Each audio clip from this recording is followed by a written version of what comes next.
Namaskar, a very warm welcome to all viewers in your channel Engineering Mathematics Tutorial, and our today's topic is Newton's law of cooling. This is our topic, Newton's law of cooling. This is the topic of differential equation, and in this topic we will study that how can we find the temperature of the body, like if the temperature of the body right now, suppose it's 60 degrees Celsius, so what will be the temperature of this body after 3 minutes, after 4 minutes? So this is the topic, basically this is the topic. मतलब topic हमारा ये है कि अभी किसी body का temperature अगर 60 degree Celsius है तो 3 मिनट के बाद उसका टेम्परेचर क्या होगा, तो इसको आप निकाल सकते हो न्यूटन्स लॉ ऑफ कूलिंग से. तो सबसे पहले हम लोग न्यूटन्स लॉ ऑफ कूलिंग के बारे में जानेंगे. उसमें हम लोग फॉर्मूला नहीं देखेंगे. सबसे पहले at first we have to study that how can we derive this Newton's law of cooling formula. ठीक है, हम कैसे फॉर्मूला को डेराइव कर सकते हैं, फॉर्मूला को डेराइव कैसे करेंगे पहले हम वो सीखेंगे, उसके बाद हम उस पर बेस्ड क्वेश्चन भी सीखेंगे. ठीक है, सो बड़ा इंटरेस्टिंग टॉपिक है न्यूटन्स लॉ ऑफ कूलिंग. मतलब कि अभी अगर किसी बॉडी का टेम्परेचर मान लो 60 डिग्री सेल्सियस है और एयर का टेम्परेचर उस टाइम पे मान लो 80 डिग्री सेल्सियस है, तो 20 मिनट के बाद उस बॉडी का टेम्परेचर क्या हो जाएगा. सपोज आपने चाय गर्म किया. ठीक है, आपने चाय बनाया और चाय को फिर आपने उतारा, और जिस समय आपने चाय को उतारा उस समय मान लेते हैं उसका टेम्परेचर 100 डिग्री से, ऑब्वियसली वो उबल रहा है तो मान लेते हैं उसका टेम्परेचर 100 डिग्री सेल्सियस है, और उस टाइम पे सराउंडिंग का टेम्परेचर मान लेते हैं 25 डिग्री सेल्सियस है. तो सराउंडिंग मतलब एयर का टेम्परेचर, बाहर का जो वातावरण है उसका टेम्परेचर 25 डिग्री सेल्सियस है, और आपने चाय उतारा उसका टेम्परेचर 100 डिग्री सेल्सियस है. तो 10 मिनट के बाद चाय का टेम्परेचर कितना हो जाएगा. ठीक है, मतलब मान लीजिए कोई चाय को पीना पसंद करेगा 30 डिग्री सेल्सियस में, कि हम इसको पियेंगे जब इसका टेम्परेचर 30 डिग्री सेल्सियस होगा. तो आपको निकालना पड़ेगा कि कितना टाइम में वो 100 डिग्री सेल्सियस का गर्म चाय आपका 30 डिग्री सेल्सियस पे आ जाएगा. बहुत इंटरेस्टिंग टॉपिक है ये. ठीक है, तो चलिए हम लोग देखते हैं न्यूटन्स लॉ ऑफ कूलिंग क्या कहता है कि the rate of change of the temperature, जो रेट ऑफ चेंज होता है टेम्परेचर का किसी भी बॉडी का, वो प्रोपोर्शनल होता है difference of the temperature of the body and the surrounding. मतलब कि जो भी टेम्परेचर बदलता है, मतलब कि वो जैसे 100 डिग्री सेल्सियस था वो 30 डिग्री सेल्सियस हो गया, तो कितना टाइम में हुआ, तो उसका इनिशियल क्या था 100 डिग्री सेल्सियस था, सराउंडिंग का मान लीजिए कि 25 डिग्री सेल्सियस था. तो न्यूटन्स लॉ ऑफ कूलिंग कहता है कि किसी भी बॉडी का जो टेम्परेचर चेंज होता है ना, वो प्रोपोर्शनल होता है सराउंडिंग के टेम्परेचर पे और उस बॉडी के टेम्परेचर के डिफरेंस के.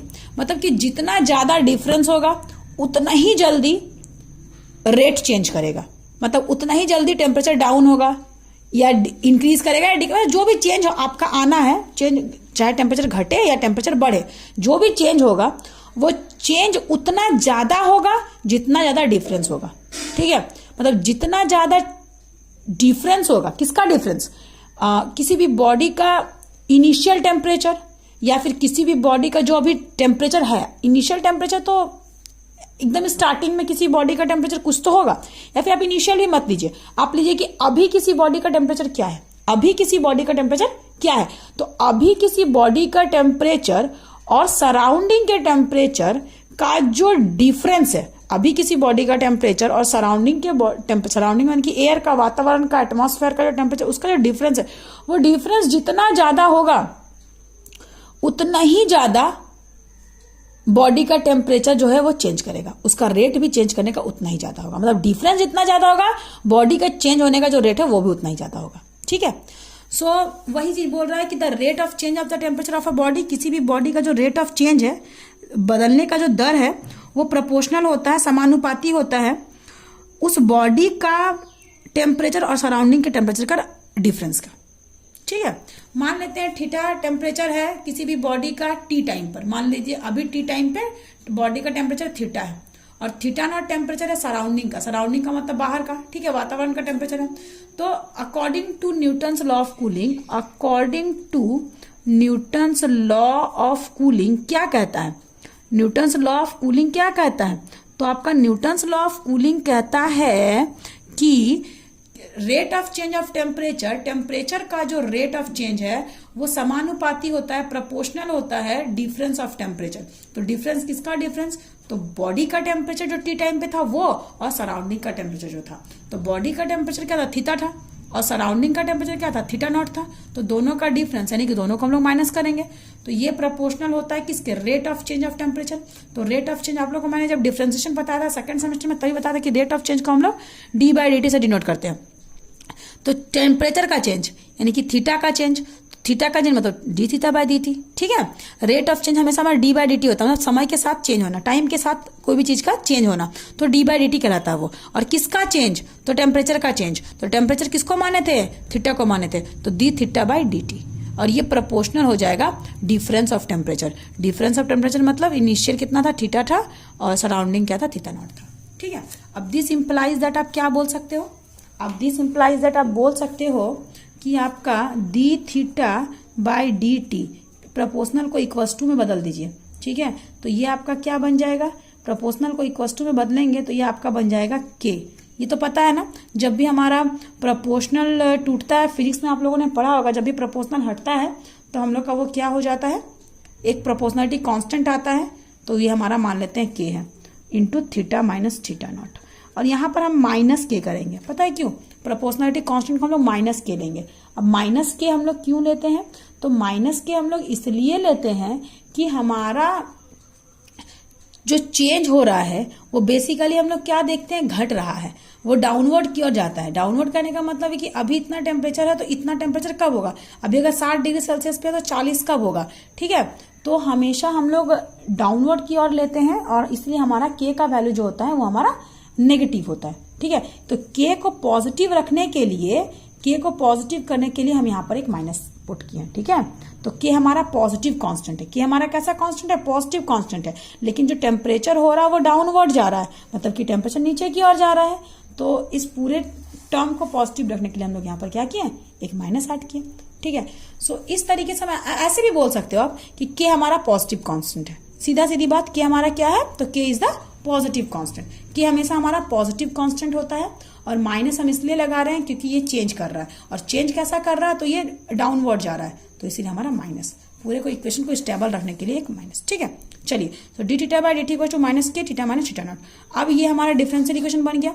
अब आपको इसको सॉल्व करना है, तो मैंने आपको सबसे पहले बताया था एक रूल, वेरिएबल सेपरेबल रूल, ठीक है। चलिए देखते हैं। So d theta by d t equal to minus k theta minus theta naught. अब इसको वेरिएबल सेपरेट करेंगे तो थीटा को एक साइड में, यानी कि theta d theta by theta minus theta naught equals to minus k d t, minus k d t. और ऑन इंटीग्रेटिंग अगर हम इसको इंटीग्रेट करते हैं, अगर हम इसको इंटीग्रेट करते हैं तो हमें क्या मिलता है या क्या मिलेगा? तो हमें मिलता है D theta by theta minus theta naught का integration minus k d t का इंटीग्रेशन। ये डी थीटा बाय दिस, ये आपका कोई भी कांस्टेंट नंबर है, तो d theta by theta minus theta not, इसका फॉर्मूला क्या हो जाएगा? आपको पता है 1/t का क्या होता है? log t, यानी कि यहाँ पर थीटा माइनस थीटा नॉट का mod is equals to minus का माइनस, के का के माइनस, और के तो कांस्टेंट है बाहर निकल जाएगा, dt का क्या हो जाएगा? t plus c। So this implies that आपका ये क्या हो जाएगा? दिस इम्प्लाइज दैट आपका दिस इक्वल्स टू इतना आ गया। अच्छा, इसको आप एक काम करो, इक्वेशन 1 मान लो, ठीक है। अब हम लोग सी का वैल्यू हमें निकालना है कि सी का वैल्यू क्या होगा। तो एट इनिशियली या फिर ओनली इनिशियली, एकदम स्टार्टिंग में इनिशियली आपका टाइम कितना बीता? कुछ भी नहीं, मतलब टी का वैल्यू क्या हो जाएगा? आपका 0 हो जाएगा। टाइम कुछ भी नहीं बीता तो उस समय टी का वैल्यू 0, उस समय टेम्परेचर कुछ तो होगा। चलिए मान लेते हैं टेम्परेचर थीटा 1 होगा। जब टाइम कुछ भी नहीं बीता, मतलब एकदम 0 टाइम पे हमारा टेम्परेचर क्या था? थीटा 1 था। तो यह आपका क्या हो जाएगा? लॉग का लॉग, थीटा के प्लेस पे क्या रखना है मुझे? थीटा 1 माइनस सराउंडिंग का temperature is equals to minus k into t का value 0 plus c. So this implies that आपका के इंटू 0 मतलब 0, 0 प्लस सी यानी कि सी, 0 प्लस यानी सी। तो सी का वैल्यू कितना आ गया? Log theta 1 minus theta not. ये हमारा सी का वैल्यू है, ठीक है। ये हमारा सी का वैल्यू। अब इस सी का वैल्यू को आप पुट कर दो इसमें, ठीक है। तो putting the value of c, किसमें पुट करना है हमें? Putting the value of c in first, तो अगर आप फर्स्ट में पुट करते हो तो आपका क्या हो जाएगा, ये आपका क्या है, तो ये आपका है log theta minus theta naught, this is equals to minus के टी प्लस सी, तो प्लस का प्लस सी का मतलब क्या है, log theta one minus theta naught, theta one minus theta naught. So this implies that आपका ऐसा बन जाएगा ये, ठीक है। अब आपका ऐसा बन जाएगा, अब क्या हो जाएगा, ये उठ के अगर इधर आता है, ठीक है, तो ये आपका क्या बन जाएगा, तो this become log theta minus theta naught minus log theta one minus theta naught equals to minus के t. So this implies log A minus log B का फॉर्मूला क्या होता है, लॉग ए बाय बी, ये तो फॉर्मूला पता है सबको, इज इक्वल्स टू माइनस के t. So this imply base क्या है, कुछ नहीं मतलब ई है, यानी कि आपका theta minus theta naught by theta one minus theta naught equals to e to the power क्या हो जाएगा, माइनस के टी, ठीक है, माइनस के t. So this implies that theta minus theta naught equals to e to the power minus के t into theta one minus theta naught, ठीक है। आप इतने भी आंसर छोड़ सकते हो, या फिर आपको अगर थीटा निकालना है तो ये उधर जाएगा, यानी कि theta naught plus e to the power minus के t into theta one minus theta naught. तो ये आपका हो गया फॉर्मूला, जिससे कि आप क्या निकालोगे कि इनिशियल कंडीशन पे कितना टेम्परेचर था, बाद में कितना टेम्परेचर हो जाएगा, इतना टाइम बीतने के बाद क्या टेम्परेचर हो जाएगा, तो ये आपका फॉर्मूला है, ठीक है। फॉर्मूला से देख लो और चलिए एक क्वेश्चन बनाते हैं, अभी क्लियर हो जाएगा आपको कि किस तरीके से हम लोग क्या सॉल्व करते हैं। चलिए क्वेश्चन आपका क्या है, a body is originally at 80 degree Celsius, body जो है ओरिजिनली कितना डिग्री सेल्सियस पे था, 80 डिग्री सेल्सियस पे था। कहने का मतलब एकदम स्टार्टिंग में जब टाइम कुछ भी नहीं बीता है, ओरिजिनली का मतलब है जब टाइम कुछ भी नहीं बीता है, मतलब जब टी बराबर आपका 0 था, उस टाइम पे आपका बॉडी का टेम्परेचर क्या था, इनिशियल टेम्परेचर क्या था, तो इनिशियल टेम्परेचर हम लोग थीटा वन लेते हैं ना, ठीक है। तो ये आपका क्या था, तो जब टाइम कुछ भी नहीं बीता था उस टाइम पे आपका जो टेम्परेचर था थीटा था वो आपका कितना था, अच्छा टी ही आप लीजिए अभी फिलहाल, तो आपका थीटा कितना था, 80 डिग्री सेल्सियस, ठीक है। आपका टी कितना था, 80 डिग्री सेल्सियस, जब टाइम कुछ भी नहीं बीता था। अब क्या कहता है, and cools down 60 degree Celsius in 20 minutes, यानी कि जब टी का वैल्यू 20 मिनट्स हो गया, जब 20 मिनट समय पार हो गया, उस समय पे इसका टेम्परेचर कितना हो गया, तो जब 20 मिनट समय पार हो गया तो उस समय पे इसका जो नया थीटा बना, इसको आप थीटा वन ले सकते हो, ठीक है, इसको आप थीटा टू ले सकते हो, ये कितना बन गया, 60 डिग्री सेल्सियस। मतलब एकदम स्टार्टिंग में जब टी का वैल्यू 0 था तो बॉडी का टेम्परेचर थीटा वन आपका क्या था, 80 डिग्री सेल्सियस। फिर जब 20 मिनट बीत गया तो उसका टेम्परेचर कितना हो गया, 60 डिग्री सेल्सियस, ठीक है।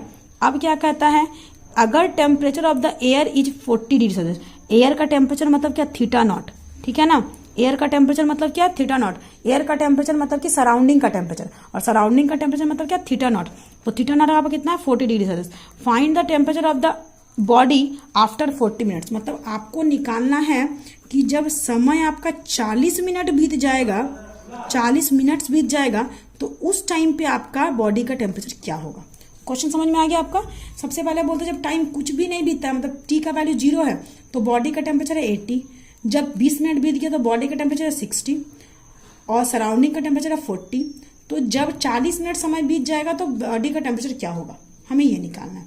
अब थोड़ा सा ध्यान देना, बड़ा ही ईजी है, ठीक है, बड़ा ही ईजी क्वेश्चन है। सबसे पहले आपको सराउंडिंग का टेम्परेचर इतना दिया हुआ है, ठीक है। अब आपको करना क्या है, आप वो देखिएगा। डायरेक्ट अभी हम लोग जस्ट एक फॉर्मूला डराइव किए हैं, अभी आप लोगों ने देखा आपका ये फॉर्मूला, ठीक है, ये आपका फॉर्मूला है। तो ये फॉर्मूला आपका क्या होता है, theta equal theta naught plus e to the power minus के t theta one minus theta naught, ठीक है। या तो आप इस फॉर्मूला को डायरेक्ट यूज कर सकते हो, या फिर हम लोग इसको फिर से एक बार सॉल्व कर सकते हैं। चलिए सॉल्व करते हैं, वो ज्यादा बेटर होगा। According to Newton's law of cooling, Newton's law of cooling क्या कहता है, तो न्यूटन्स लॉ ऑफ कूलिंग कहता है the rate of change of temperature यानी कि d theta by d t is directly proportional to the difference between, यानी कि माइनस किसका, बॉडी का टेम्परेचर और सराउंडिंग का temperature. So this implies that d theta by d t is equal to minus k theta minus theta naught. So this implies that d theta by d t is equal to minus k theta minus surrounding का कितना था 40 degree Celsius, तो theta minus 40। ठीक है, अब इसको हम लोग वेरिएबल सेपरेबल करेंगे तो d theta by theta minus 40 is equal to minus k d T.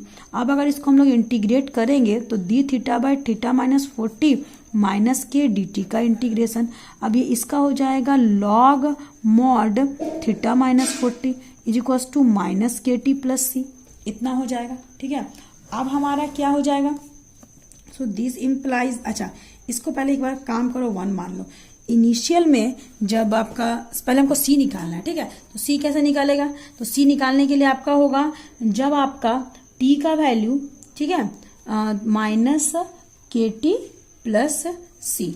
ठीक है, चलिए तो अब हम लोग क्या करेंगे, जब टी का वैल्यू 0 है तो उस टाइम पे आपका थीटा का वैल्यू कितना था 40 था। तो चलिए एक काम करते हैं, सो लॉग का लॉग थीटा के जगह में आपका कितना हो जाएगा, नहीं 40 नहीं था, सॉरी 80 था। इनिशियली ओरिजिनली बॉडी का टेम्परेचर क्या था 80, जब थीटा का वैल्यू 0 था तो थीटा 1 का वैल्यू 80 था। ठीक है, तो इस तरीके से आपका हो जाएगा ये लॉग थीटा का मतलब 80 minus 40 is equals to minus k into t का वैल्यू 0 प्लस सी। सो कुल मिला के सी इज इक्वल्स टू क्या आ जाएगा 0 माइनस के इंटू 0 मतलब ये पूरा 0 प्लस सी, तो 0 प्लस सी मतलब कि सी इज इक्वल्स टू क्या हो जाएगा लॉग 80 माइनस 40 यानी कि 40। ठीक है, यानी कि लॉग 40 किसका वैल्यू आ गया आपका सी का वैल्यू आ गया, सी इक्वल्स टू लॉग 40। चलिए फिर हम लोग आगे बढ़ते हैं, नेक्स्ट को सब्स्टिट्यूट करते हैं। तो चलिए लेते हैं टी का वैल्यू 20, सी का वैल्यू लॉग 40 और थीटा का वैल्यू 60। ठीक है, तो आपका क्या आया था, तो हमारा था theta minus log theta minus 40 is equals to minus के टी प्लस सी। ठीक है, फ्रॉम 1 तो हमारा यही था ना, from 1। So this implies that log का लॉग थीटा का मतलब 60 minus 40 is equals to minus k into t का मतलब कितना है 20 प्लस सी मतलब कि log 40। So this implies that log 60 minus 40 यानी कि 20 इज इक्वल्स टू माइनस 20 के ये minus plus log 40। So this implies ये किधर आएगा, तो log, या फिर आप एक काम कर सकते हो इसको उठा के इसको ले आते हैं इधर, तो माइनस 20 के इधर आएगा तो plus 20 k is equals to log 40 minus log 20। सही है, ये उठ के गया उधर।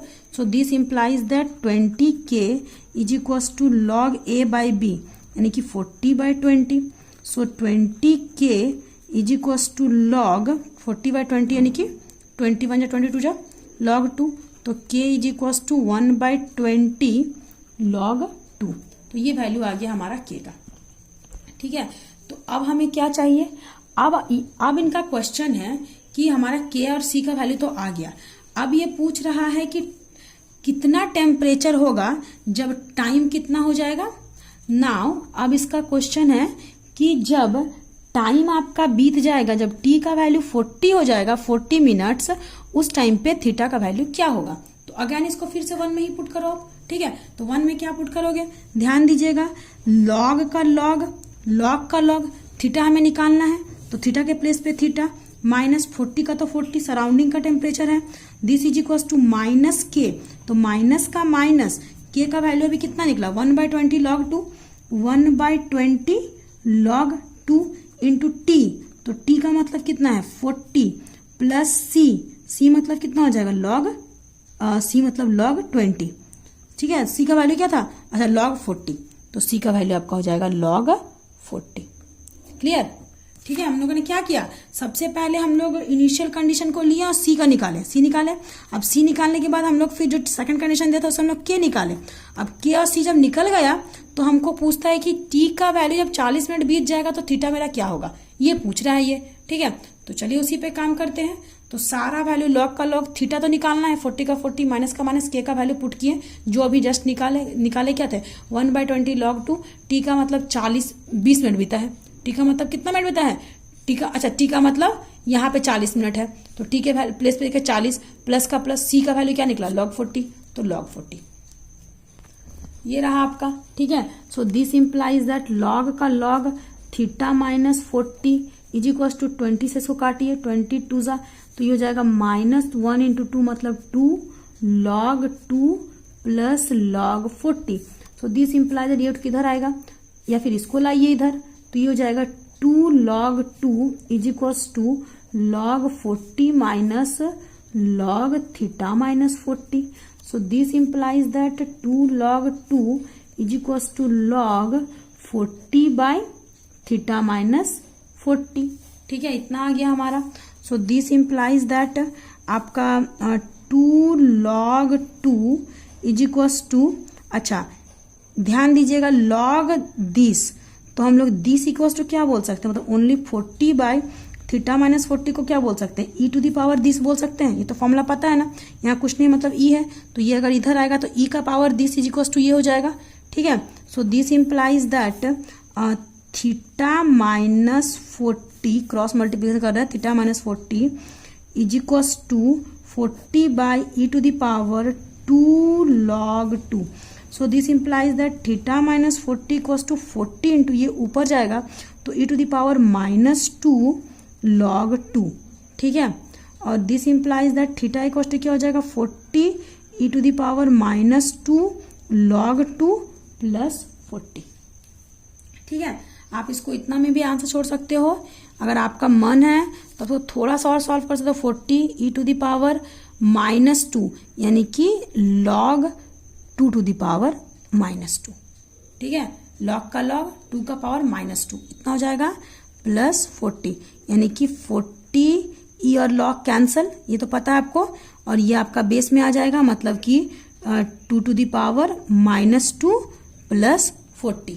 ठीक है, अब ये क्या हो जाएगा, so this is equals to 40 into ये आपका, चलिए नेक्स्ट पेज बनाते हैं, 40 इंटू 2 टू द पावर -2, तो 2 टू द पावर -2 अगर नीचे कर देंगे डिनोमिनेटर में तो 1/2 का पावर 2 हो जाएगा। So theta is equals to कितना आया था आपका 40 into 1/2 to the power 2 plus 40।